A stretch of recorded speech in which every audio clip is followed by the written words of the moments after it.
Hello friends, welcome back to my YouTube channel. അപ്പോൾ ഇന്ന് നമുക്ക് കുറച്ച് മലയാളം വേർഡ്സ് അതിന് ഇംഗ്ലീഷോട്ട് മാറ്റുമ്പോൾ ശ്രദ്ധിക്കേണ്ട കാര്യങ്ങൾ എന്തൊക്കെയാണെന്ന് നോക്കാം.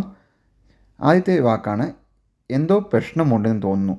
അത് നമ്മൾ എങ്ങനെ ഇംഗ്ലീഷോട്ട് മാറ്റാം? എന്തോ പ്രശ്നമുണ്ടെന്ന് തോന്നുന്നു. പ്രശ്നം എന്നത് പ്രോബ്ലം എന്നാണ്. അപ്പോൾ എന്തോ, അപ്പോൾ സം പ്രോബ്ലം. ഉണ്ടെന്ന് തോന്നുന്നു. അപ്പോൾ എന്താ പറയേണ്ടത്? Some problem. സീംസ് ലൈക്ക് എന്ന് പറഞ്ഞാൽ ഉണ്ടെന്ന് തോന്നുന്നു പറയുമ്പോൾ സീംസ് ലൈക്ക് സം പ്രോബ്ലം. അപ്പോൾ സീംസ് ലൈക്ക് സം പ്രോബ്ലം എന്നാണ് പറയേണ്ടത്. എന്തോ പ്രശ്നമുണ്ടെന്ന് തോന്നുന്നു. Seems like some problem. അപ്പോൾ നമുക്കിനി അടുത്ത വാക്കിലേക്ക് പോകാം. ഇത് തിരികെ നൽകാൻ ഞാൻ ആഗ്രഹിക്കുന്നു. അപ്പോൾ നമ്മൾ കടയിൽ പോയിട്ട് ഒരു സാധനം വാങ്ങിച്ചിട്ട് നമുക്കത് തിരിച്ച് കൊടുക്കാൻ, കടയ്ക്ക് തിരിച്ച് കൊടുക്കാൻ നമുക്കത് വേണ്ട എന്ന് പറഞ്ഞ് തിരിച്ച് ആ ബില്ലോടെ കൂടെ കൊടുക്കുമ്പോൾ അത് പറയുമ്പോൾ നമ്മൾ എന്ത് പറയണം?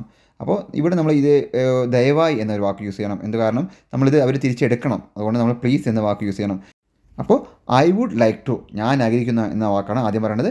I would like to return these, തിരികെ നൽകാൻ പറഞ്ഞ് റിട്ടേൺ ദീസ്, എന്നിട്ട് പ്ലീസ് എന്ന വാക്ക് യൂസ് ചെയ്യണം.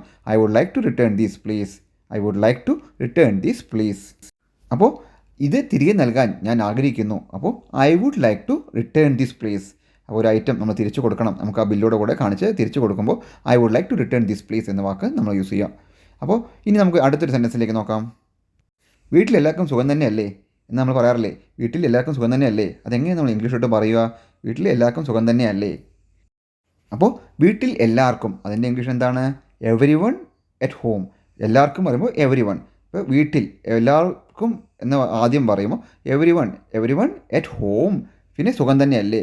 അപ്പോൾ വീട്ടിൽ എല്ലാവർക്കും സുഖം തന്നെ പറയുമ്പോൾ ആദ്യം everyone at home is doing well. സുഖം തന്നെ എന്ന് ചോദിക്കുമ്പോൾ everyone at home is doing well.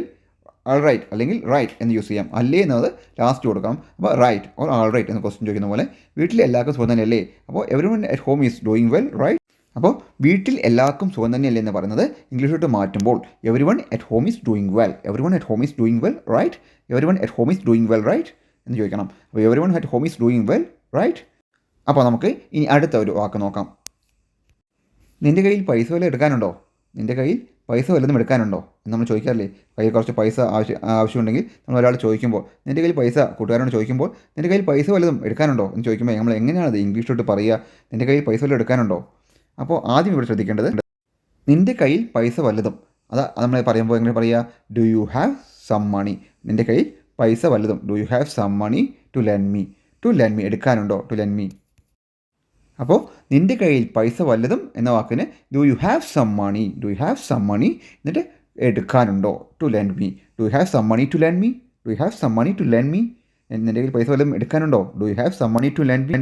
So do you have some money to lend me. നിൻ്റെ കയ്യിൽ പൈസ വല്ലതും എടുക്കാനുണ്ടോ? Do you have some money to lend me. അപ്പോൾ നമുക്കിനി അടുത്തൊരു സെൻറ്റൻസിലേക്ക് നോക്കാം. ഈ വാക്ക് നോക്കൂ. 10:30 മണിക്കാണ് ഇനി അടുത്ത ബസ്. അതെങ്ങനെ പറയുക? ഈസിയാണ്, പറഞ്ഞു നോക്കുക. 10:30 മണിക്കാണ് ഇനി അടുത്ത ബസ്. അപ്പോൾ the next bus is at 10:30. അപ്പോൾ അടുത്ത ബസ് എന്ന വാക്ക് ആദ്യം പറയണം. The next bus is at 10:30. അപ്പോൾ ഇതുപോലെ നമുക്ക് ഒരു സാഹചര്യം വരുമ്പോൾ, അപ്പോൾ ഒരാൾ ചോദിക്കുമ്പോൾ, അപ്പോൾ നമുക്ക് ഇംഗ്ലീഷിൽ പറയണമെങ്കിൽ ഇനി അടുത്ത ബസ് 10:30 മണിക്കാണ് എന്ന് പറയണമെങ്കിൽ the next bus is at 10:30, അല്ലെങ്കിൽ the next bus is at 1 o'clock, the next bus is at 2 o'clock എന്ന് പറയാം. അല്ലെങ്കിൽ ഇൻ ദ മോർണിംഗ് എന്ന് പറയാം. The next bus is in the morning only. അപ്പോൾ 10:30 മണിക്കാണ് ഇനി അടുത്ത ബസ് എന്ന് പറയുന്നത് the next bus is at 10:30. അപ്പോൾ നമുക്കിനി അടുത്തൊരു വാക്ക് നോക്കാം.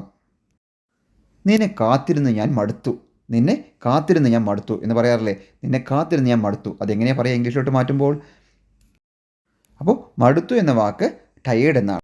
അപ്പോൾ നിന്നെ കാത്തിരുന്ന് ഞാൻ മടുത്തു എന്ന് പറയുമ്പോൾ I got tired of waiting for you. നിന്നെ കാത്തിരുന്ന് ഞാൻ മടുത്തു. I got tired of waiting for you. അപ്പോൾ നിന്നെ കാത്തിരുന്ന് ഞാൻ മടുത്തു എന്ന് പറയുമ്പോൾ I got tired of waiting for you. അപ്പോൾ നമുക്കിനി അടുത്തൊരു സെൻറ്റൻസ് നോക്കാം. എനിക്കെന്തോ ഇത് എന്നെക്കൊണ്ട് പറ്റും തോന്നുന്നില്ല. ഈ ഒരു വാക്ക് നമുക്ക് ഇംഗ്ലീഷിലോട്ട് മാറ്റുന്നത് എങ്ങനെയാണെന്ന് നോക്കാം. എനിക്കെന്തോ എന്ന വാക്കിന് നമ്മൾ മലയാളത്തിൽ പറയുന്ന വാക്ക് ഇംഗ്ലീഷിൽ പറയുമ്പോൾ സംഹൗ എന്നാണ്. Somehow I don't think I can do this. ഇത് എന്നെക്കൊണ്ട് പറ്റും തോന്നുന്നില്ല. ഐ ഡോണ്ട് തിങ്ക് ഇത് എന്നെക്കൊണ്ട് പറ്റും തോന്നുന്നില്ല. അപ്പോൾ ഐ ഡോണ്ട് തിങ്ക് എന്നെക്കൊണ്ട് പറ്റും തോന്നുന്നില്ല എന്ന വാക്ക് ഡോണ്ട് തിങ്ക്, എന്നെക്കൊണ്ട് ഇത് പറ്റും തോന്നുന്നില്ല പറയുമ്പോൾ തിങ്ക്. അപ്പോൾ I don't think I can do this, ഇത് എന്നെക്കൊണ്ട് പറ്റും തോന്നുന്നില്ല. I can do this. Somehow I don't think I can do this, എനിക്കെന്തോ ഇത് എന്നെക്കൊണ്ട് പറ്റും തോന്നുന്നില്ല. Somehow I don't think I can do this, എനിക്കെന്തോ ഇത് എന്നെക്കൊണ്ട് പറ്റും തോന്നുന്നില്ല. Somehow I don't think I can do this. Somehow I don't think I can do this. അപ്പോൾ നമുക്കിനി അടുത്ത സെൻറ്റൻസ് നോക്കാം. വിശന്നിട്ട് വയ്യ, എന്തെങ്കിലും ഉണ്ടോ കഴിക്കാൻ എന്ന് നമ്മൾ വീട്ടിലൊക്കെ പറയാറില്ലേ, നമ്മൾ അമ്മയോടൊക്കെ പറയാറില്ലേ, വിശന്നിട്ട് വയ്യ എന്തെങ്കിലും ഉണ്ടോ കഴിക്കാൻ. അത് എങ്ങനെയാണ് നമ്മൾ അമ്മയോട് ഇംഗ്ലീഷിൽ പറയുക? അല്ലെങ്കിൽ നമ്മൾ ആ ഒരു കടയിൽ പോയി പറയുകയാണ് വിശന്നിട്ട് വയ്യ എന്തെങ്കിലും ഉണ്ടോ കഴിക്കാൻ എന്ന് പറയുമ്പോൾ അത് ഇംഗ്ലീഷിട്ട് മാറ്റുമ്പോൾ വിശന്നിട്ട് വയ്യ, അതാണ് നമ്മൾ ആദ്യം പറയേണ്ടത്. അത് ഇംഗ്ലീഷിട്ട് മാറ്റുമ്പോൾ ഐ ആം ഹംഗ്രി എന്നാണ് സാധാരണ എല്ലാവരും യൂസ് ചെയ്യുന്നത്. ഏറ്റവും നല്ലൊരു വാക്ക് ഐ ആം സ്റ്റാർവിങ് എന്നാണ്. ഐ ആം സ്റ്റാർവിങ് എന്ന വാക്ക് പറഞ്ഞ ശേഷം എന്തേലും ഉണ്ടോ കഴിക്കാൻ എന്ന വാക്ക് പറയുക. അത് do you have anything to eat, do you have anything to eat. വിശന്നിട്ട് വയ്യ എന്തേലും ഉണ്ടോ കഴിക്കാൻ. I am starving, do you have anything to eat, do you have anything to eat. വിശന്നിട്ട് വയ്യ എന്തേലും ഉണ്ടോ കഴിക്കാൻ. Do you have anything to eat. I am starving, do you have anything to eat. അപ്പോൾ ഇവിടെ വിശന്നിട്ട് വയ്യ എന്തെങ്കിലും ഉണ്ടോ കഴിക്കുക എന്ന് പറയുന്ന വാക്ക് ഇംഗ്ലീഷിലോട്ട് മാറ്റുമ്പോൾ I am starving, do you have anything to eat. I am starving, do you have anything to eat എന്നാണ് നമ്മൾ ഉപയോഗിക്കേണ്ടത്. അപ്പോൾ ഇനി നമുക്ക് അടുത്തൊരു സെൻറ്റൻസസ് നോക്കാം. ഇതിനൊന്നും എനിക്ക് ഒട്ടും സമയമില്ല എന്ന ഈ ഒരു വാക്ക് നമുക്ക് ഇംഗ്ലീഷിലോട്ട് മാറ്റി നോക്കാം. ഇവിടെ നമ്മൾ ആദ്യം ശ്രദ്ധിക്കേണ്ടത് എനിക്കൊട്ടും സമയമില്ല എന്ന വാക്കാണ് നമ്മൾ ആദ്യം ഇംഗ്ലീഷിലോട്ട് മാറ്റേണ്ടത്. അപ്പോൾ I don't have time, I don't have time, പിന്നെ ഇതിനൊന്നും എന്ന വാക്ക് യൂസ് ചെയ്യണം. അപ്പോൾ I don't have time for any of these. ഇതിനൊന്നും എന്ന് പറയുന്നത് എനി ഓഫ് ദീസ് എന്നാണ്. അപ്പോൾ എനിക്കൊട്ടും സമയമില്ല എന്ന വാക്ക് ആദ്യം പറയണം. അപ്പോൾ I don't have time for any of these, I don't have time for any of these. അപ്പോൾ ഇതിനൊന്നും എനിക്ക് ഒട്ടും സമയമില്ലെന്ന വാക്ക് ഇംഗ്ലീഷിലോട്ട് മാറ്റുമ്പോൾ I don't have time for any of these, I don't have time for any of these, I don't have time for any of these. അപ്പോൾ നമ്മൾ ഇത് പറഞ്ഞ് ശീലിക്കുക. നമ്മളിങ്ങനെ റിപ്പീറ്റായി പറഞ്ഞ് ശീലിക്കുമ്പോൾ നമുക്ക് ഇതിൻ്റെ ഫ്ലുവൻസി വരും. നമ്മൾ ഈ രീതിയിൽ പറഞ്ഞ് ശീലിക്കുക. നമ്മൾ സാധാരണ രീതിയിൽ പറഞ്ഞ് ശീലിക്കുമ്പോൾ നമ്മൾ അതുപോലെ തന്നെയായിരിക്കും ലൈഫ് ലോങ് പറയുക. I don't have time for any of these അങ്ങനെ പറയുന്നതിനെക്കാട്ടും അത് ഫ്ലുവൻ്റായി പറയുന്നവർ പോലെ I don't have time for any of these, I don't have time for any of these, I don't have time for any of these. ചില വാക്കുകൾ നമ്മൾ ഉച്ചരിക്കുമ്പോൾ കുറച്ച് കട്ടിയായി പറഞ്ഞാൽ അത് ഇംഗ്ലീഷ് കേൾക്കുമ്പോൾ നല്ല സുഖമുണ്ടാവുള്ളൂ. So I don't have time for any of these എന്ന് പറയുക.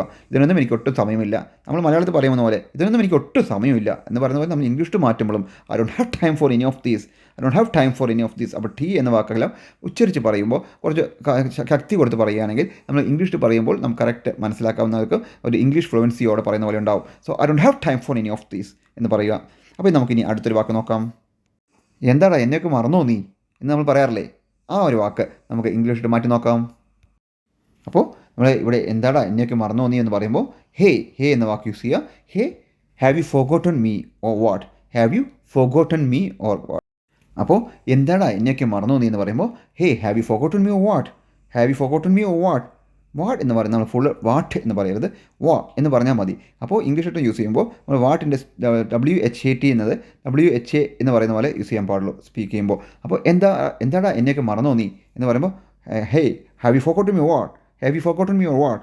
അപ്പോൾ എന്താടാ എന്നെയൊക്കെ മറന്നോ നീ എന്നൊരു വാക്ക് പറയുമ്പോൾ hey have you forgotten me or what, have you forgotten me or what എന്ന് പറഞ്ഞു, have you forgotten me or what. അപ്പോൾ ഈ വീഡിയോ ഇവിടെ പൂർണ്ണമാകുന്നു. ഇനി അടുത്ത വീഡിയോയിലും ഇതുപോലെ മലയാളം വേർഡ്സ് നല്ല ഡെയിലി സംസാരിക്കുന്ന നല്ല നല്ല മലയാളം വേർഡ്സ് ഇംഗ്ലീഷിൽ മാറ്റുന്നത് എങ്ങനെയാണെന്ന് അടുത്ത വീഡിയോയിൽ കാണാം. അപ്പോൾ നിങ്ങൾ മറക്കാതെ സബ്സ്ക്രൈബ് ചെയ്യുക, പിന്നെ ലൈക്ക് അടിക്കുക, കമൻറ്റ് ചെയ്യാൻ മറക്കരുത്. അപ്പോൾ ഇനി അടുത്ത വീഡിയോയിൽ കാണുന്നവരെ ഗുഡ് ബൈ.